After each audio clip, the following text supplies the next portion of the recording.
I tell you what, that couldn't be more up my street if it tried. There is Miss Tiny live in session with the Beggar, which is just incredible. So, all right, guys, if you want to tell me exactly how this came about, I've got a little bit of the backstory, but not everybody has. So if you don't mind just getting to it, that'd be great.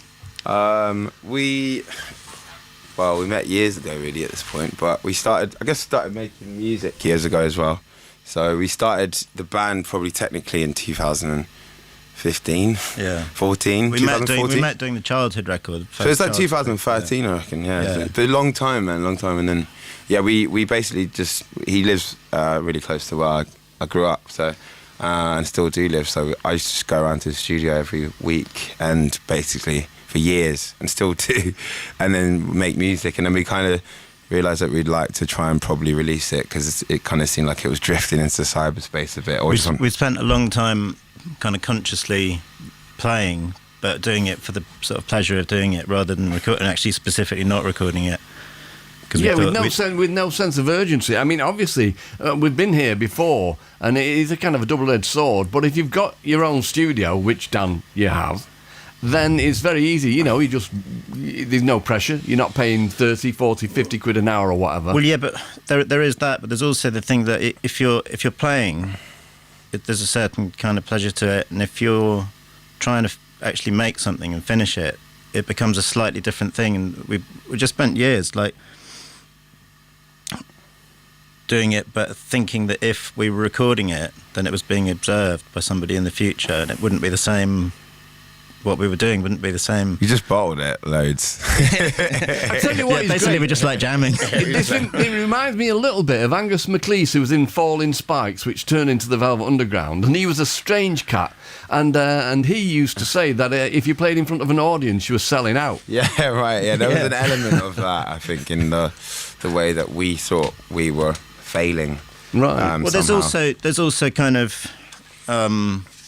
It's just different. What you do is different if you're being watched doing it. Yeah, of course. Yeah. But then when the time was right, we were like, actually, these are really cool. I started secretly recording it on my phone. So I'm not doing it. And then it turned out that we had loads of secret phone recordings. So all right. And then we're like, we can probably do it actually. Right. And then and then we just kind of eventually got to a point where we felt like we'd got enough material to kind of carve songs out of a bit. And then because lockdown happened and stuff, it kind of made it feel a bit more like the right time to do something in that way, because all of our projects that were mainly consuming our lives were sort of really, really halted. So sure, yeah. I mean, it's funny, isn't it? Because you take your eye off it, and then all of a sudden, this project, which is a word that I hate when it comes to music, but has turned into a band. Because when I got in touch with you, Ben, because I loved the record, the sound, just absolutely loved it. Oh, great. And I thought, looking at you're very busy with Warm Doucher and various other things, and Dan, you're very, very busy, obviously, with all of your production work and everything. And I thought, it's probably one of those studio bands, and and then I said, you haven't got a working band, have you? And, well, of course, Adele in the mix as well, and here you are, just fantastic. Okay, so where are you up to as regards the debut album?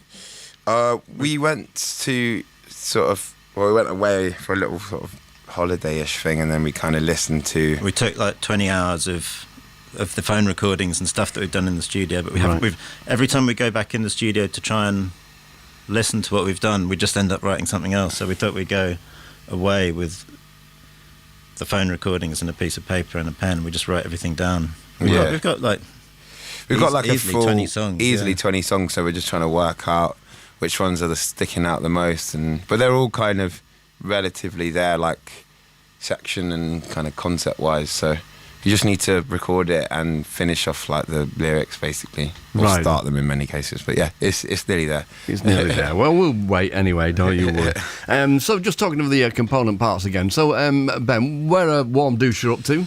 Well, in terms of like schedule wise and stuff with what we're doing, we did an album recently which has been tracked, and it's nearly ready to be like mixed and mastered and stuff, so that's quite exciting and good. And then we're just doing festivals this summer, which is good. Doing a good amount of festivals actually, so going to be relatively busy that, and then it's kind of it really for me, and then just doing other bits and bobs in music, Right, okay. And Dan, what's your plot at the moment apart from Miss Tiny? You're not producing Kylie Minogue again, are you? No. What am I doing?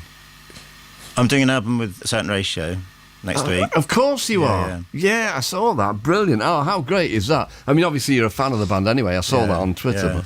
No, that's going to be good. And then I'm going to the States, going to do a record with Bean Stella, and also doing an experiment with this band, Model Actress.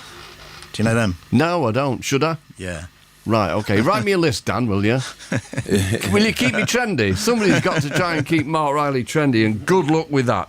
And, just thinking about it and looking at it before, I mentioned to you, Dan, your guitar playing, that was what you just played then, reminded me very much of like Zoot Horn Rolo and Captain Beefheart, which is a huge compliment. But a tune that I'm presuming that you're going to do in a moment that I hadn't heard before has got the touch of Jimi Hendrix. So now am I missing something here? Seriously, am I missing something here? Were you in any like big bands? Were you in the Police for a bit or anything? No. That's nice of you to say that. It's all true, mate. And being a failed guitarist, believe you me, I know my stuff. Right, okay. So we've got Miss Tiny live in session. You're going to do 2 tunes back to back for us now. So what are they in the right order, please?